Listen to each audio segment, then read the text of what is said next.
heart fills with dread. Probably a murderer who wants you dead. It could be a ghost, a demon, or worse. Perhaps you're the victim of a witch's curse. It's hopeless, you're doomed. You'd call a priest if you could. You'd rather just listen to who? Sinisterhood.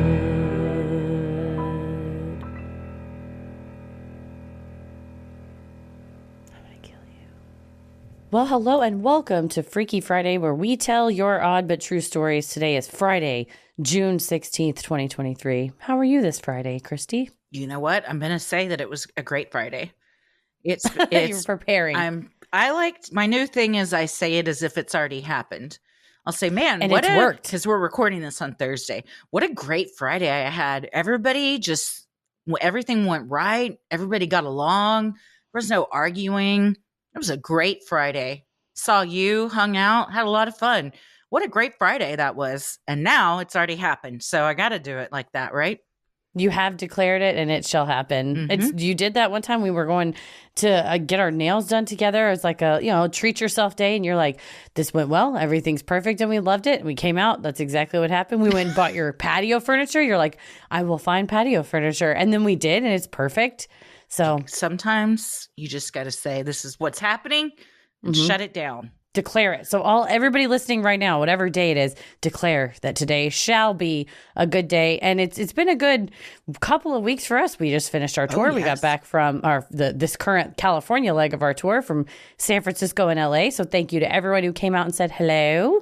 So much fun. If you were at the LA show, you saw McGruff in his Dodgers jersey. Oh, yes. New rule is if you sell out a show, McGruff will wear a jersey of your hometown sports team. That's right. So coming up July 19th, Boston, it's your chance. July 20th, New York. July 22nd, Washington, D.C. August 15th, Detroit. August 16th, Columbus. And August 17th, Pittsburgh. So if you want to see him in a Pats Bruins jersey or a Nets jersey or a Senators or a Tigers or Columbus. Oh, the Ohio State. We get him a Buckeyes jersey in Ohio. Uh-oh. Or a Pittsburgh Pirates or Steelers jersey. You got to sell them shows out. They're getting close. So head to sinisterhood.com/live shows or click live shows on the top banner of sinisterhood.com and get your tickets before they sell out.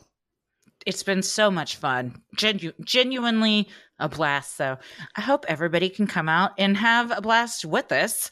And maybe some of these fine folks that send in their stories will be there. Yes, maybe we can meet you in person at the VIP afterwards when we hang out and talk, and you can tell us your Freaky Friday story in person. Oh, I would love that. Well, I'm Christy. I'm Heather.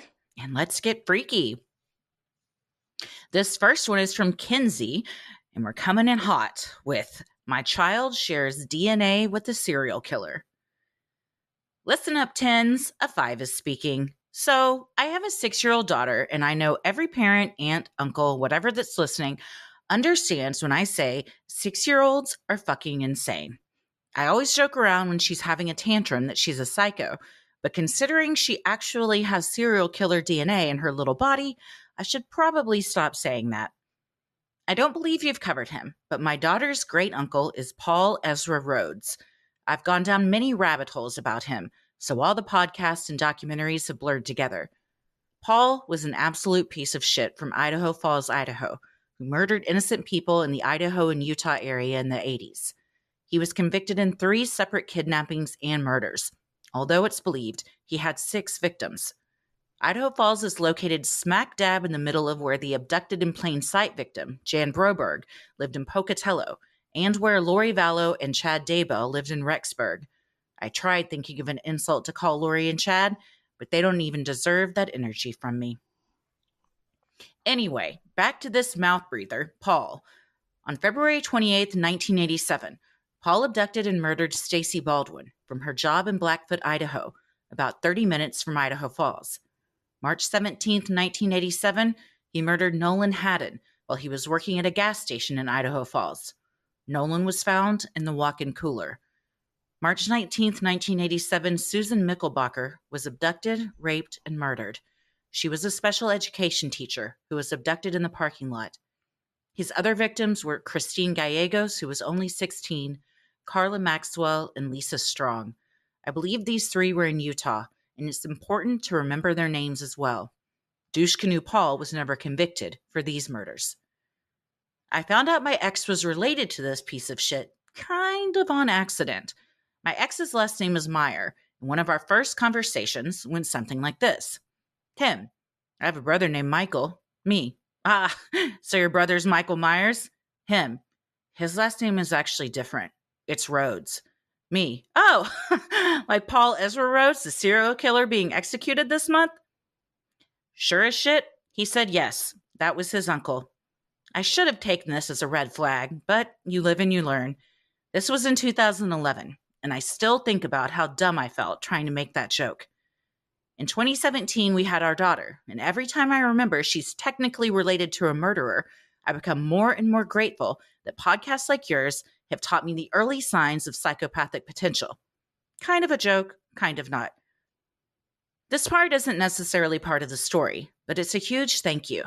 My mother-in-law, Karen, was an absolute angel and the complete opposite of her, quote, family member, Paul. She was a huge part of my life since 2011 and sadly passed away on May 22nd. She kicked stage 3 breast cancer's ass, was in remission, and a heart attack of all things stole her from us. On May 26th, I was shopping for a dress for her funeral and had Freaky Friday episode 62 playing in my headphones. Hearing about Bella swinging from Edward's nuts and poppling yourself made me laugh out loud for the first time that week. I definitely needed it, and I appreciate you both so much for that. Keep it creepy and hug your mom tight if you still have her. Oh, well, thank you, Kenzie, for sending that. And rest in peace, Karen. It's important when you have relationships like that in your life where it's like an adopted mom later on in life. And it's so hard when you lose them so quickly, but we're glad we can make you laugh. And what a piece of information to learn on a date. And I want to say, speaking of making people laugh, don't feel bad about making that joke. I think, so your brother is Michael Myers. That's funny. Most people would say that. You weren't prepared, nor could you have ever expected the retort. Yeah, that's something that he dropped that on you. It was like Rhodes. Yeah, exactly like that, Rhodes. Yeah, you could have just he could have eased it in the conversation a little nicer, but that's something to. Oof. Yeah, or just his last name's different. Yeah. Anyways, so what are you thinking about having tonight? I mean, I don't know if you got to get into that on a first date. Yeah, it's pretty early on to bring all of that. It's not even just like, well, it was in the news. He was a heinous serial murderer across years and states and a wake of destruction. Not the good sort of a story to bring up early on in your dating relationship. I guess if there's a potential that somebody could find it out about you, maybe you want to get ahead of it. And that's not to say, it's your family member. It's not you. So I think Kenzie brings up a good point of when it comes to DNA, is there something to be worried about there? I have no answer, but I'm sure that your little girl who is 6, who is acting like a psychopath now, as Ella's 5.5, and I think that's just what happens because shit's wild right now.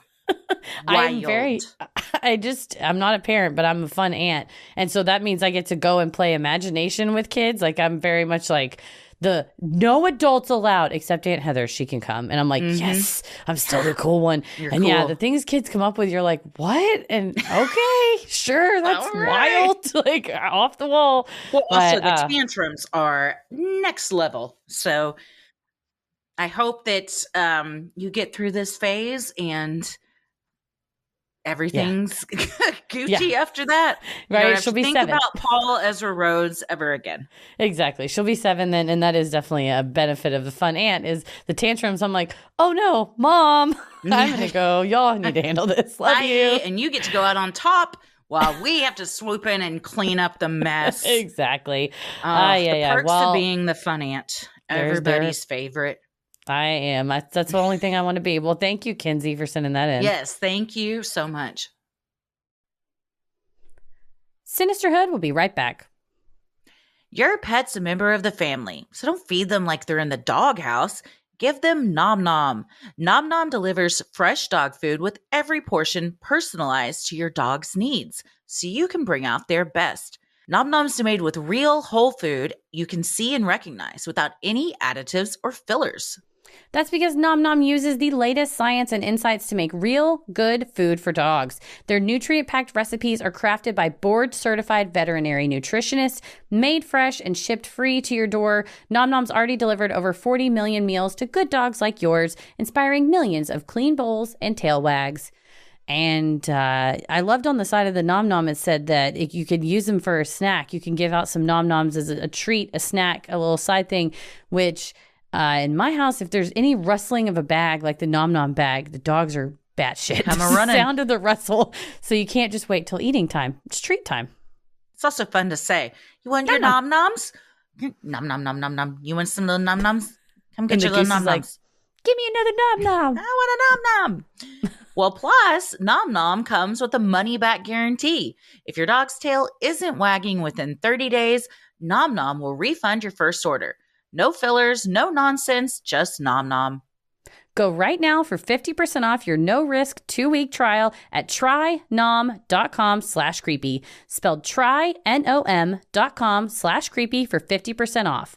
Trynom.com/creepy. This next one's from Emma, and it is called A Less Crimey True Crime Story. Hi, hello, I love you both so much. Being that I'm from Australia, the Texan accents give me great joy. I fully encourage y'all to exaggerate them as much as possible while reading this. Well, I'll just say this next line because I can't do it for the whole thing, but this is a long one, so let's get into it. I really did it up for you there, Emma. Emma writes, I grew up in an abusive household. Not physically abusive, but emotionally and financially. They are still forms of abuse and should be taken just as seriously, as they are often the stepping stones to physical violence. We shall refer to my father as Bryce, because he was never actually a father to me, and that's his damn name. So Bryce would go consecutive weeks, sometimes months, without speaking a word to my mother, as a way to punish her for doing something, quote, wrong. This could be anything, as small as dinner not being on the table right at 6 o'clock, or the house not being to the standard of tidy that he wants. Insert massive eye roll here. This is just a small example of the many, many things he would do to control the way my mom acted. It also meant that my brother and I were forced to grow up very quickly because we had to be the ones trying to convince him to speak to her again. We had moved from New Zealand to Australia while my brother and I were very young, so Mom was isolated from help. Mom would often sleep in my room because she was too uncomfortable to sleep in bed with Bryce. Us growing up fast was not my mom's fault at all, but definitely his. My brother and I also copped a lot of verbal abuse from him. Never to the extent of our mom, but my brother definitely got it worse than me. Also good to note here that boys generally do take the brunt of abuse more than daughters, as they are seen as a physical threat by the abusive father. Some crazy dumb logic that apparently makes sense to these people. So as is the case with a lot of abusive situations, it got worse and worse as the years went on. Fast forward to me being away at uni, and just my mom, my brother, and Bryce at home. I was in my first semester and totally on struggle street, as I am a super procrastinator who hates doing assignments. One night I got a message from my mom, letting me know that she and my brother had been forced to leave the house about 3 weeks ago. They didn't want to tell me because, as I said, it was my first year of uni. So what happened? Dickhead Bryce got angry at Mom one night and was getting very close to her face, yelling and screaming. My brother had to come running down the hall to intervene. This amounted to Bryce physically chasing my brother through the house, wanting to kill him, and yelling just as much. They left with the clothes on their backs and walked hours and hours to the closest police station. So brother and Mom were in house for 3 weeks until they were finally given a public housing place to live short term. This is when they decided it was time to tell me, as they were at least in a house. I obviously had to quit university and went to be with them during this horrible time. Once formally charged with abuse and with a restraining order against him, Bryce took the obvious next step and stalked us for years. He would drive past our house, steal shoes from the front steps, but only one from a set. We moved 3 hours away to the city, and driving back from work one day, saw his car going down our street. It got to a point where we had moved 7 times in 1 year. The only reason we are still even living in the house we are now is because my mom said, "This is enough. We won't be moving again." She told the woman's help center that was helping us that they could put up cameras in our current house because we were not moving again. Let him come. We were done. I think that if she hadn't done that, he'd still be driving past us just to scare us. The cameras give us so much peace of mind, just knowing we can look to them before opening the door. Or we can look if there's a big noise outside. It's such a small thing that is the biggest deterrent for disgusting people like him. They never want to be seen doing these things. Bryce also had his sister send us threatening, disgustingly abusive messages over Facebook, and the list goes on and on.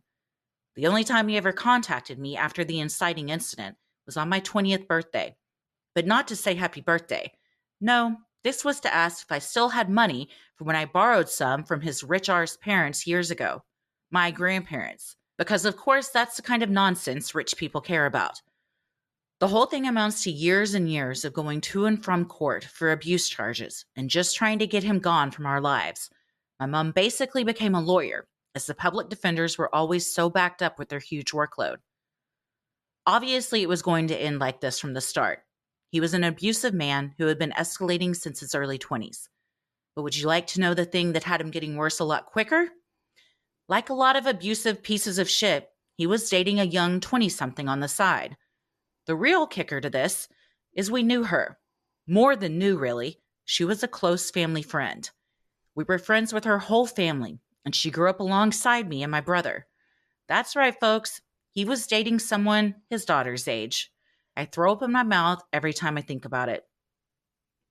As an extra added layer of fun for us to deal with, though, this woman was a little bit off her rocker. He and her made a super combo, that's for sure. This takes a weird turn, guys, so buckle up. Because we lived on a dairy farm, we often had a close relationship with the people working with us, as we would see them every morning and every night. They'd usually pop in and have breakfast with us before or after. It's really common because of the early and late hours. So this friend of ours was at the house a lot over the years she worked for us. Mom basically treated her like another daughter. She even came on a few weekends away with us. I would come home from uni for weekends, walk into my bedroom, and think to myself, something was off. You know when you can just tell something's been moved or is missing? I'd be convinced my bed had been moved just a little and would even go ask my mom if she had tidied my room or something, with said family friend standing right there. I would get that feeling and never be able to pin it down because I had a bunch of my stuff off at university. So I just chalk it up to that. No big deal, I guess. Turns out my so-called father and our close family friend were sleeping with each other in my bedroom. On my bed. My mom and brother would be out of the house and they would have a good old time in their friend and daughter's bed. She was also stealing a bunch of my stuff, like useless money that I had left over from when I went to America, and a lot of my clothing. You'd think the nice clothing, right? Oh, no, friends. She had my gross stained period underwear. She stole my period underwear and wore it. I found it in her washing machine. I hadn't been able to find it for months until we decided to go to her house and investigate while she wasn't there. Yay for country people not locking their doors. I just thought I must have thrown them out until then. This person, who was having sex with my mom's husband, had also stolen her underwear as well. So to recap, she was wearing the clothing and underwear of the daughter and wife of the man she was sleeping with. Can I get an ew? After it all came to a head and we were talking to friends one day, they pointed out that the girl had also dyed her hair the exact same color as me and my mom's. It's all so creepy, so gross, and such an invasion to top off an already super blah situation to be in. There are so many layers upon layers to this story that I could genuinely write a book, but that's the gist of it. I mostly wanted to send the story in as an example of the range true crime can take. No one died, no one was kidnapped, but his crimes affected our lives immensely. We all lost friends, needed therapy, and have permanent anxiety and PTSD. We had to entirely change our life paths because of what Bryce did. Security cameras are something that is now standard to offer abuse victims, at least in Victoria, and I'm so glad Most others don't have to go through what we did, having to move all the time. The amount of times we were told to just move because he had shown up again is ridiculous. Just like the Killer Queen's Freaky Friday story, the onus was on the victims to get out of his way. The orders on him were just for if he, quote, did something more. Ridiculous. Also, as if moving your whole life is as easy as just moving. Now we're all happily living, mostly, fantastic lives. My mom specializes in consulting for businesses and nonprofits that work in domestic abuse and homelessness. She gets a little kick out of the fact that Bryce would hate that she makes money off of what he did to her. She also runs her own pottery studio, DC Ceramic Studio in Melbourne, Australia. Yes, that is a shameless self-plug. Her work is amazing. Thank you both for shining lights on every aspect of true crime stories. They matter and show that this kind of abuse is a systemic issue spanning the world. Other listeners, you are not alone in your hardest times, and I promise it gets better, as cliche as that sounds. I adore Heather's legal insight into the cases you cover, and of course, lose my mind every time Christy talks about Petal. The supernatural stories are the best balms for the soul after some of your more intense cases. Thanks again for telling these stories. An avid listener, Emma. Well, Emma, appreciate you taking the time to share that with us, and I'm sorry that you had to go through all that. You're right in the emotional and psychological and financial abuse can be just as damaging as physical abuse. And when I worked with the older adults, that was one of the most eye-opening statistics I learned in my training was that a lot of times with older adults, financial abuse would cause more health complications, heart attacks, strokes. I mean, depression is physically taxing on you. And so it does, even if someone never touches you, getting close to your face and screaming, and emotional abuse, it has physiological symptoms. Yeah. Oh, yeah. To watch your mom be constantly abused and berated, and to be the one you and your young brother have to be the peacemakers. Yeah. I mean, that's the type of stuff that, molds kids. That's probably a pattern when you grow up in, because that's kind of what you're used to. Mm-hmm. I hate that you were put in that position, but I'm so happy that you shared your story with us. And she actually sent in kind of the first story and then remembered something after listening to the Killer Queens episode. Mm-hmm. So she sent in some more. So I kind of combined them into one. And I think that this is extremely important to shine a light on because this type of abuse is very prevalent. And I think a lot of times people think, well, you're not getting hit, so whatever. It's not that bad. Falling. When the damage and ripples in everyone's life that this type of abuse can cause. I mean, like she said, they all have PTSD, anxiety. They're all in therapy. I mean, that's not just something that you get over. That's something that you kind of are working with. And I think sharing stories like this really helps people heal. And for those that are going through something similar to know that you're not alone, like Emma said. For sure. And just saying, shake it off. And also weaponizing silence. I knew a person who kind of bragged that she had done that to her spouse and said, I didn't talk to him. And basically shunned him to the point that he ended up having a mental breakdown and had to be hospitalized with kind of like a catatonic psychosis because it drove him so wild to be treated that way. And she kind of said it like, well, I didn't talk to him and it serves him right. He had cheated on her. I'm like, this is just, everybody's just abusing you. Like everybody just leave each other alone. But all that to say is that like that silence, that long periods of prolonged silence it really can damage you psychologically and that your mom had to stand that. And not only that in front of her kids. And then you guys had to watch that. But I love that Victoria and Melbourne give out cameras to DV victims and survivors. That's huge because that is huge. Like you said, they don't want to be seen doing that. A lot of times the narcissistic type of abusers want to make you afraid. And then on the outside go, I'm a nice guy. Everyone loves me. You. Yeah. I would never do that. I would never chase her. She's crazy. First of all, fuck you forever, Bryce. Stealing one shoe. Oh, that's so rude. God damn it, that's rude. Take both or don't take any, dickhead. Yeah, dickhead is right. And the cameras, I think, I would hope are a deterrent, and I hope you never ever see him again. And no, the friend sleeping with him, is disturbing enough, but the stealing, we all have period panties. Let's just get it out there. If you menstruate, if you have a period, you know what we're talking about. Even if once you or don't, twice. you probably did. You probably know still. You know somebody that has periods, I'm sure. We all have an oopsie. And you're like, well, I can wash it out. I'm not going to throw them out because it's going to happen again. So I might as well. That's for you only. And I thought of anyone touching my period panties makes me kind of horrified. It makes me want to pop on myself. But then to think that she took the period panties. The moms. Yeah, but also the moms' she was panties. Boning your dad on your bed. Sick. I mean, the whole thing.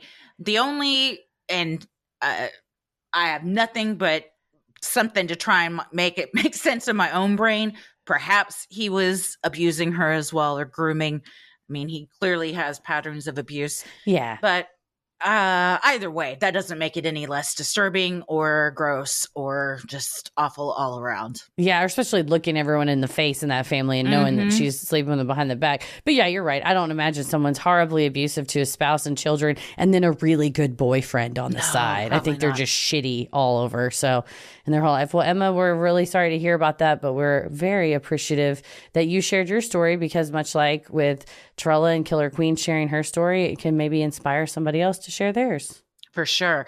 Also, everybody go to Google DC Ceramic Studio in Melbourne and see if you can buy a piece of her mom's pottery. Or if you're in Melbourne, go on over DC Ceramic Studio. Yeah, and if you need a consultant, it sounds like she is an expert in that as well as working with businesses and nonprofits. So hit her up. Well, thank you again, Emma. Sinisterhood will be right back.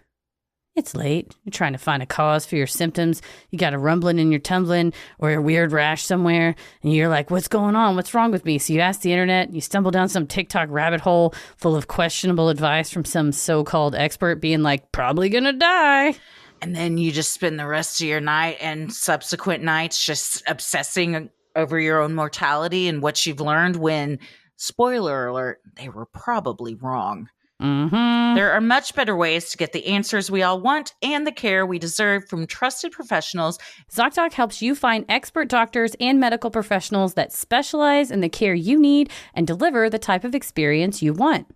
ZocDoc is the only free app that lets you find and book doctors who are patient-reviewed, take your insurance, are available when you need them, and treat almost every condition under the sun. Tommy just used ZocDoc. Like 3 days ago, he was talking about needing to go to the doctor.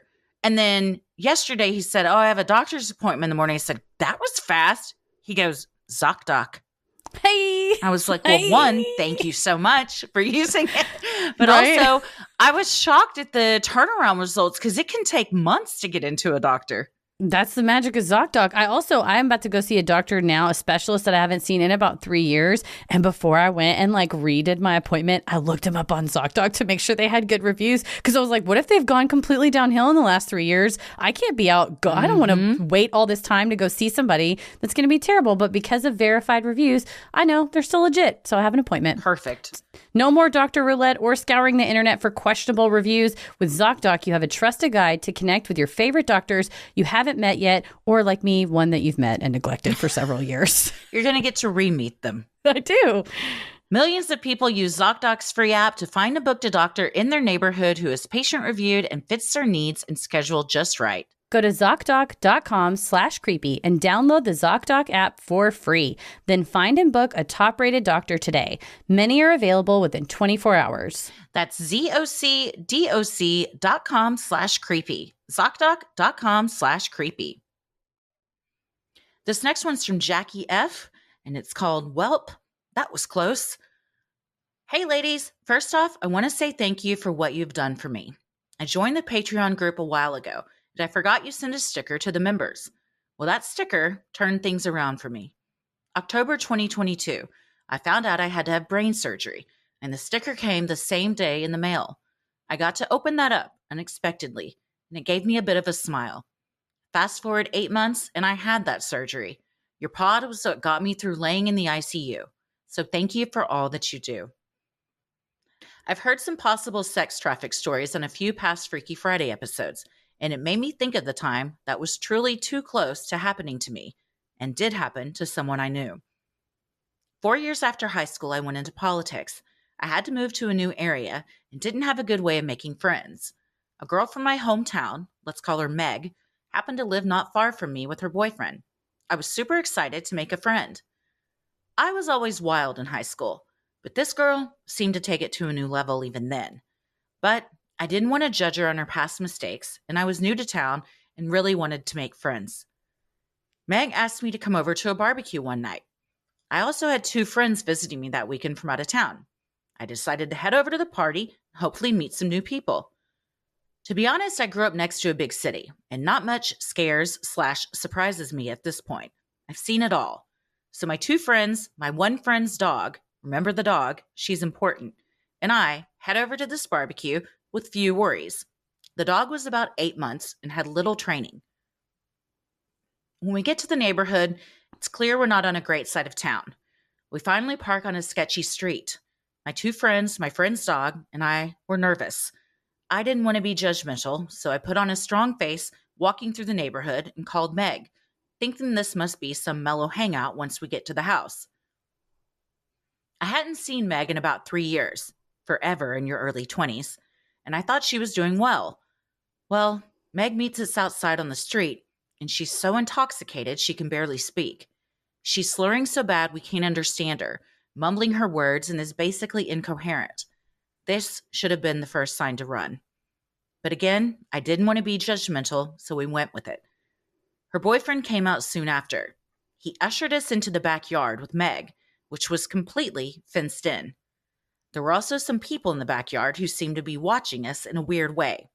It was all men, minus us, Meg, and one other woman who seemed just as intoxicated and out of it as Meg was. After we entered the backyard, Meg's boyfriend locked the fence with multiple padlocks. This was when we all started to feel really endangered, but we were already locked in. But as someone who has experienced massive amounts of trauma, I knew resistance would not work. So, in a quiet second, I asked my 2 friends to trust me. Once we were in the back, Meg walked out and stood next to me, as I heard her boyfriend say to her, "We need to get your friends as fucked up as you are." At that moment, multiple men walked up with beer and whiskey. Luckily, I was the first they asked to drink, and I have celiac, so I turned down the drinks for me and my friends. At this point, the men had completely surrounded us, though, and it was becoming clear that it didn't matter if we drank or not. As the men closed in on us, I ran out of things to say to get us out of the situation and became very worried. My 2 friends were looking to me, and I was trying to find an escape, but not seeing any viable options. This is a moment I will remember clear as day for the rest of my life, because I knew what might happen if we engaged with these people. I kept trying to say I needed to move my car, but I knew they were not going to let us go. As these men circled us and the panic rose, my friend's dog got spooked and ran. She ran right through a small hole in the locked gate to the street. Luckily, the men unlocked the gate for us to chase her, but when we caught the dog, they tried to convince us to come back into the locked area. Since we were already out, we took the dog and literally ran to my car. We got away that night on a bad feeling, but we didn't know the truth. I followed Meg for a couple of years after that. She was sex trafficked and fed drugs for years, up until her death in a college town park 10 years later, that got no news attention. I remember that time often, and how close I was to being trafficked too. Had the dog not run and we stayed locked in, well, I think this would be a different story. I look back on my life and I think this is one of those moments where my life could have gone down a different path. I share this because I want people to understand that these things are not always so obvious. Sometimes someone familiar asks you in. Anyway, thank you for all that you do. You do have so much influence on the world, and I hope I can get there one day. I started a podcast mainly out of the inspiration I got from you. So, thank you. Oh, Jackie, like you said, thankful for that dog, because otherwise, those padlocks, your brain just immediately starts going, am I going to jump the fence? Can I get through that hole? We're outnumbered. What do we do? How do I get back in the house and to the front door? Yeah. The padlocks, if you weren't already had a bad feeling, that's not a typical thing to do. So that would immediately, I would start panicking. Yeah, crystal clear, especially being surrounded and we need to get them fucked up. Yeah, yeah, and you realize very quickly, y'all are pretty much the only females there. I get it though, because you move to a new town. We were recently talking about like it's hard to make friends as adults, and so I mean, when I moved to Florida, I didn't know anybody there, and I had a Mm-hmm. friend from high school that also lived there, and so like we reconnected and hung out for a bit. So I get that you want to have some kind of familiarity, and if you hadn't been in touch for a while and you don't know what's going on with someone, you find out the hard way, I guess. Yeah, when you show up and they're in a pretty bad way. And it's just one of Yeah. those situations where it is fight or flight, and also extremely high stakes, because that feeling we talk about, that in your gut feeling where it's the dog acting nervous, the dog knows, and The you dog know knew. too. The dog was Yeah. like, "We're getting the fuck out of here, girls." The dog's like, I got y'all, let me bolt. And took off, because that's it gave you an excuse, like, oh, let me move my car. Your I car can't will be believe they fine. let them out. I mean, that's a puppy. Everybody loves a puppy. You know what I mean? True. Even like you see a puppy get out, sometimes even the hardest men are like, "All right, go get the dog." Joke's on you, assholes. Like, we're coming back in. We're not Yeah. stupid. Yeah, they told us to Please come back get in the fuck house out of there. with the dog. We're not bringing our dog back in there, but yeah, the dog knew, and the dog did the right thing, and was the only one that could, given the small hole in the fence. So that's a good teammate, that puppy. Yeah, and what's especially creepy about this is it wasn't like you just were like, "Oh, that was weird." That may have, I wonder if some kind of trafficking situation was going on. When you find out that she is being trafficked, she's being fed drugs, and then unfortunately, most likely that's what took her life. You realize, no, I wasn't being dramatic. Like, that was going to end really bad. Yeah, it wasn't just a bad party. It was a very serious, dangerous situation. But Yeah. Jackie, we're glad that you got out of there. Thank you for Yes. writing in. Mm-hmm. Sinisterhood will be right back. This next one is from Cece, and the subject line is Stranger Danger. Hey, y'all. I want to tell you a story that I heard when I was a little girl growing up in the woods of North Carolina. I was always afraid of the dark, and my grandfather told me I had every right to be. And here's why. My great-grandparents were tobacco farmers and had a nice plot of land off a long dirt road. The road eventually connected to a winding highway that led directly into a small town. If you're picturing Forrest Gump's driveway and his run into town, you're on the right path. Just add a whole bunch of trees. Sometime in the 40s, my grandfather was a young man and would make that long walk to town from the farm every day. He was always told to be home before dark, no matter what. One night, he got caught up a little bit late in town and didn't make it home before dark. When he headed out of town, a young fellow about his age was headed the same way. My grandfather didn't recognize him and asked him what brought him to town. The boy said he was just passing through and his ride must have missed him. He asked if my grandfather would mind if he walked with him out of town. My grandfather was welcoming of his company, since he knew he'd be in big trouble when he got home so late. Might as well make the best of it. My grandfather and the boy walked and talked, and they noticed they had so much in common. They liked all the same things, had the same dreams and aspirations, and found out they even had the same scars, and heck, they even looked alike. They were fast friends. Before he knew it, they were at the long dirt road, and he told his new buddy that he was welcome to stay, since that ride never did show. The boy said a simple, "Thank you." They turned to start down the road, and my grandfather said over his shoulder, "So what's your name anyway?" His new friend did not answer him. My grandfather slowed his steps, and it sounded like his friend slowed too. He stopped and asked again. No answer. My grandfather turned to see what was keeping the boy from such a simple question. The boy was gone. The fear shot up from my grandfather's feet, and he ran the entire way home. Now, if you think that's where the story ends, you'd be dead wrong. For the rest of his life, people would talk with my grandfather and say how they didn't mean to upset him the other day, or they had seen him out somewhere else that day. My grandfather was always perplexed by these comments and would say, "Oh, you must have seen that other fellow." Was this a demon waiting for a ride? Was it the devil just waiting for someone to invite him in? Did it happen before, and that's why he was warned not to walk that road at night? I don't know, but I never wandered around at night. And that's why you leave a note. And that's why you're home before dark, because your doppelganger will latch onto you. Right? Your evil doppelganger who... That sucks that of all the places your doppelganger could live, it's in the same small town as you.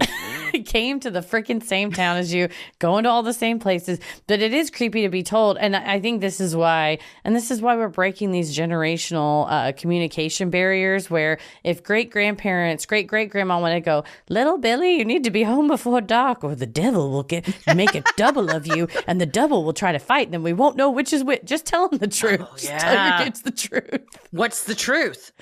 I don't know. It sounds like it's some sort of a doppelganger or a demon or something when it was invited in, and it was like, thank you. So that's what you would tell kids? So you're saying they did tell them the truth.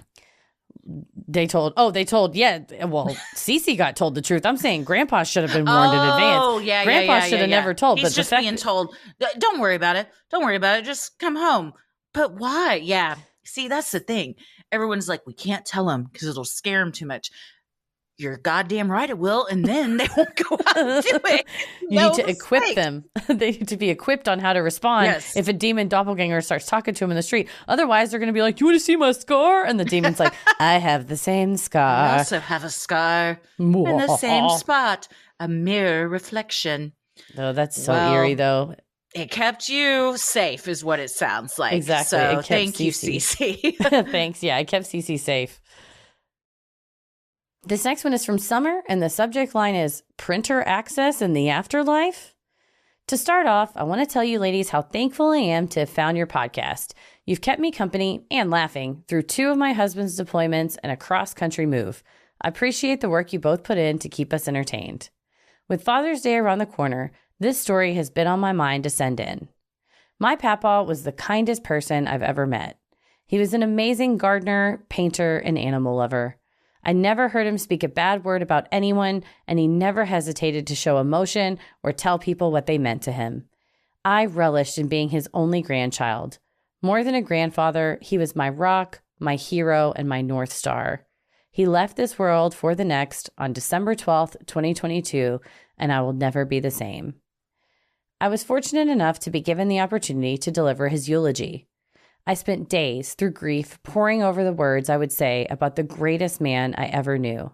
There were many drafts, but in the end, only one was saved to my computer, where it was last open on December 17th before I flew back home for his funeral. Fast forward to March 2023. My 11-year-old let me know he had a project due for school, last minute as always, and he needed some supplies. Before I placed the order, I asked if he needed anything else.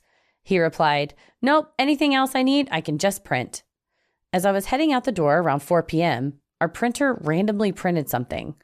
I thought my kiddo was working on his project from his room, and I didn't think much about it. Later that night, as I prepared to walk our dog, I saw the paper still in the printer tray. I picked it up and started to read it. It was a paragraph I had deleted from my eulogy. A little freaked, but trying to rationalize it as my printer just glitching out, I walked to the kitchen to throw it away. I kid you not, as the paper hit the trash can, I heard the printer cue up, and the same paragraph printed again. This was about 3 hours after the first time. I proceeded to run to my very logical and rational 16-year-old's room to tell him what happened. As I'm recounting the story, we hear the printer cue up again. We both take off to the printer, and this time only one sentence from a completely different deleted paragraph in the eulogy prints out. After the third page printed, and it was just one line, I couldn't find a logical explanation. Despite normally being afraid of absolutely everything, I was somehow calm, and I just said out loud, "Papa, if you're here, I love you, I miss you, and you are always on my mind." We don't use the printer often, but when I hear it cue up, I can't help but run in to see if maybe, just maybe, he wants me to know he's here. I included a photo I took of the third page that printed, though I feel it's anticlimactic for anyone else. I still have it and can't imagine I'll get rid of it anytime soon, if ever. I also included a photo of him from his time in the Army from 1957, so you can put a face to the sweet man who helped raise me. Well, thank you so much, Summer. And she sent 2 wonderful pictures, especially the one of Papaw. He looks so sweet and kind. I mean, love it. exactly. If you said, tell me about this person, I would say a painter, an animal lover, never said a bad word about anybody. And yeah, Summer sent a picture. It says, I want to thank each of you for coming this afternoon. Your support and your prayers have meant so much to us. And that's an interesting line that Papaw maybe printed out, if it was a thank you to the people that had attended. Yeah, and that we're helping with everything, just being around during his family's time of need. I love that. I think it's so comforting to feel things like that when you don't feel that fear. I've had moments like that where all of a sudden, like, I'll be in my car and just like the energy shifts, the air feels different.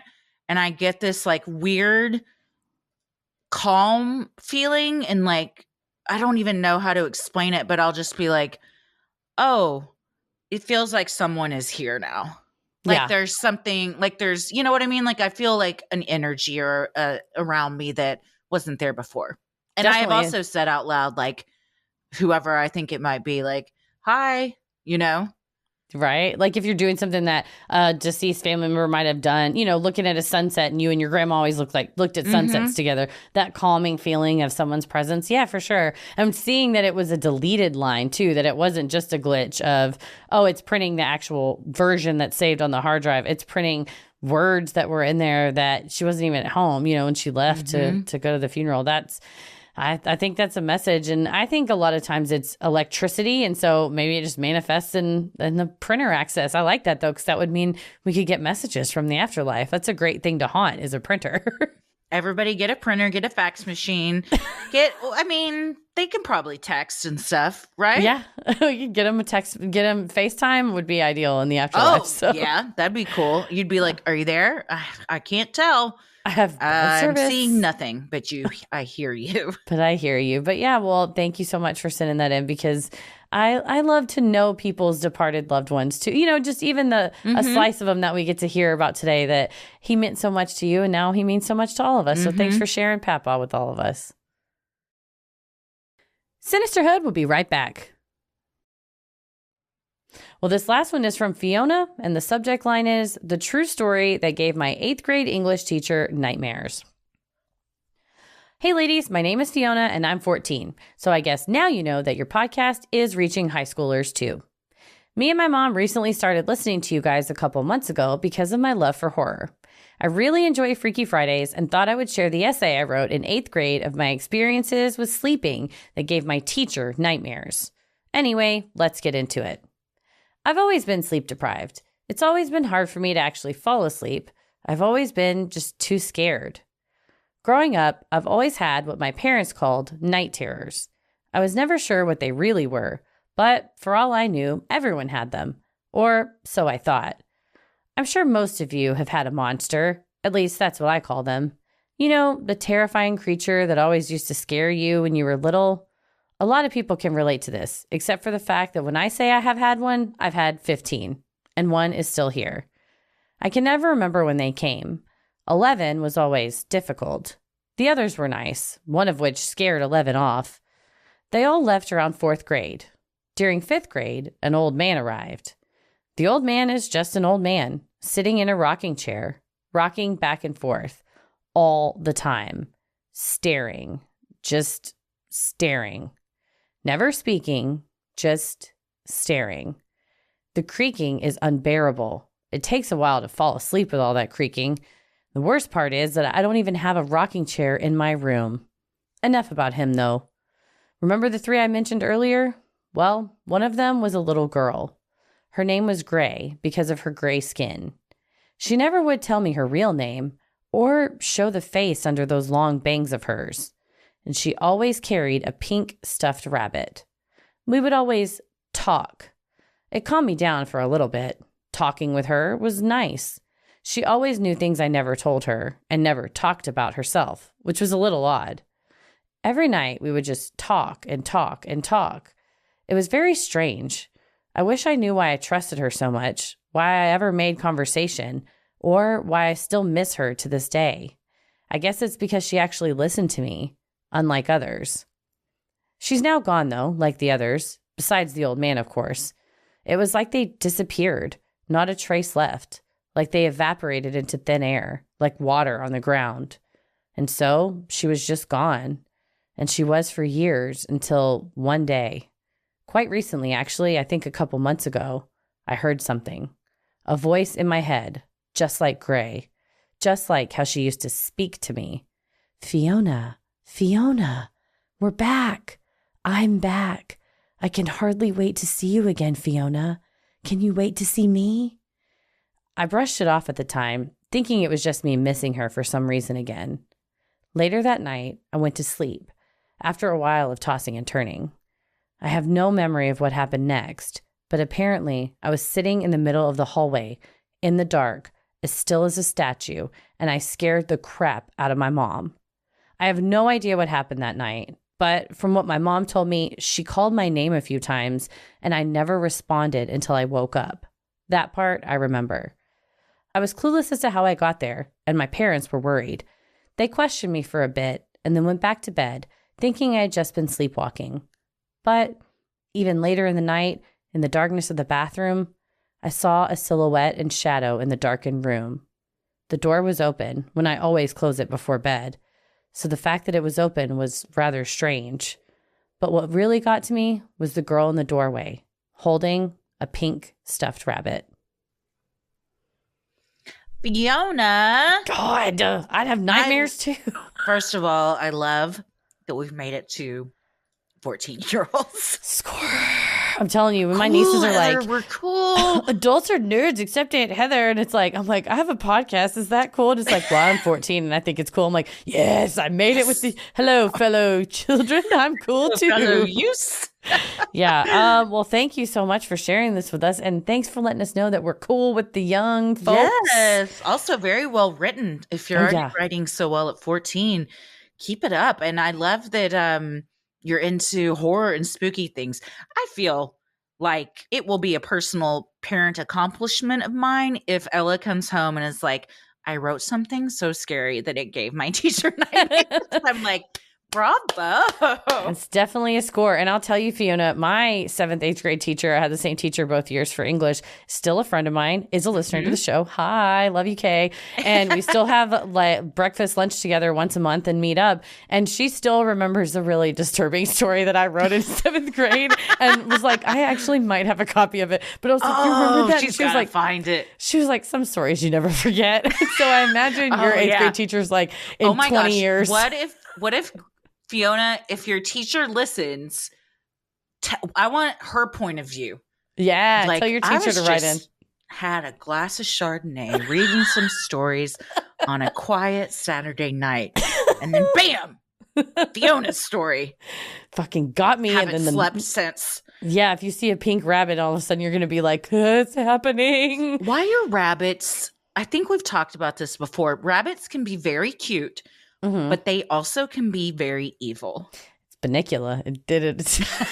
Gave rabbits a bad name back in the day. I remember being a kid and being too scared to crack the pages of Bunnicula. I was like, it's evil. My sister's like, it's not. But yeah, it's a good point. Maybe the sharp teeth, they're like, yeah, or the white fur and the red eyes is, I don't know. It's something about like the bunny man. And anytime like in a horror movie, if there's like, you know, a person with like the rabbit hat on, it always gets me. Yeah, like Donnie Darko or something with a rabbit costume. Mm-hmm. No, or in The Shining, it's not a rabbit, but it might be a pig or something. When he looks in the open room door, and you know, there's some fucked up stuff going on. Oh, in there. That's right. The guy with the dog head. Somebody's on their knees. It's a dog. Yeah, I don't like heads. Like animal heads on people. I don't like it. Like heads. Like the fucking kid in Florida with the fucking hamster head. Yeah, no. There was just walking. We were in Seaside. If I walked around the corner and saw that, I would have screamed. It's honestly, my nieces are walking in front of me. It was Seaside where they filmed the Truman Show. That's where I was this week on vacation. And as we were walking in front, like through between their two heads in the distance, like 20 feet ahead, I saw probably a 10-year-old boy just in a rubber hamster head, but it was just staring. But he was like facing y'all's way. Yeah, so you just see this dead eyes, no expression. It's very unnatural. I don't like it. Gives Yeah. me the heebie-jeebies. You're right. The All that hamster to head. say, probably be dreaming about some messed up rabbits tonight. So, Fiona, it's not just your 8th grade English teacher. Probably going to give us nightmares too. Yeah. Which again, congrats. Yeah, I was going to say, the next time I see a pink bunny rabbit, I'm going to be like, God damn it, Fiona. So, I mean, dang it. You share a namesake with the greatest hippo that's ever lived. So you got that going for you too. I do love the name Fiona. It makes me feel very happy and like I want to hug you. So hello, Fiona's Fiona. a great name. It's wonderful. Fiona Apple, incredibly talented. Fiona the hippo, we all love. Beloved and by all. Fiona the writer, who is going to give us all nightmares. That's 3 right there. The trifecta of great Fionas. We have a Fiona Hall of Fame. You're in it. Well, thank you, Fiona. Fiona for writing fame. us in. Yes. Thank you, Fiona. And thank you to everyone else for sitting in your Freaky Friday stories. If you have an odd but true story, maybe you've encountered Bigfoot, you've seen a UFO, you had a brush with true crime, or you felt the presence of an otherworldly being, send them in at sinisterhood.com/Freaky Friday.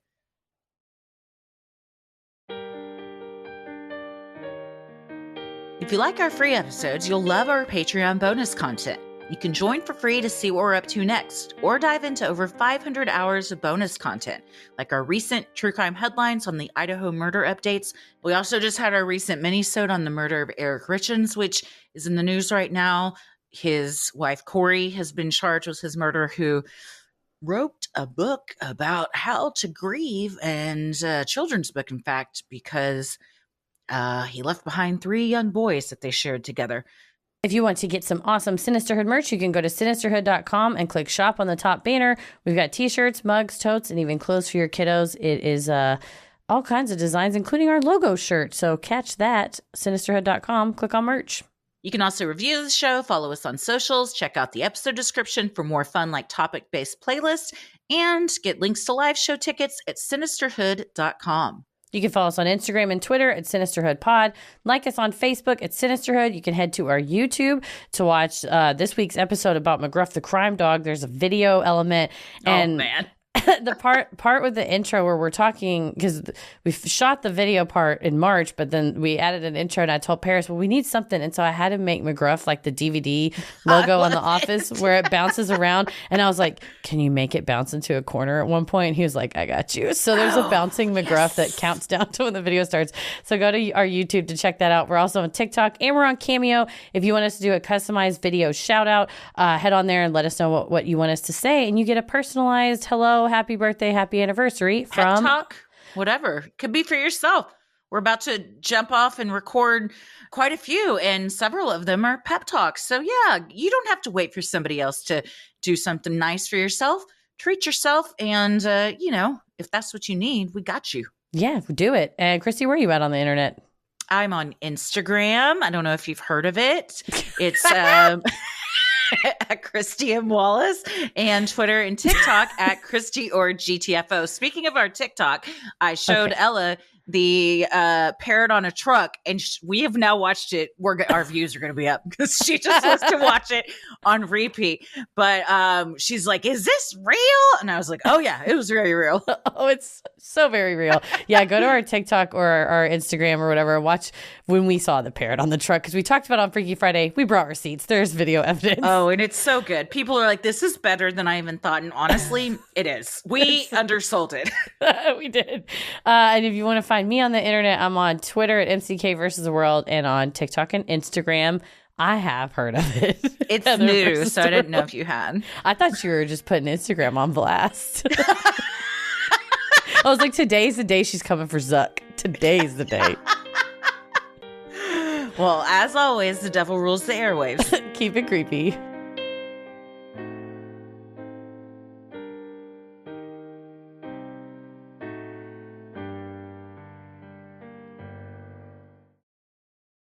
Sinisterhood.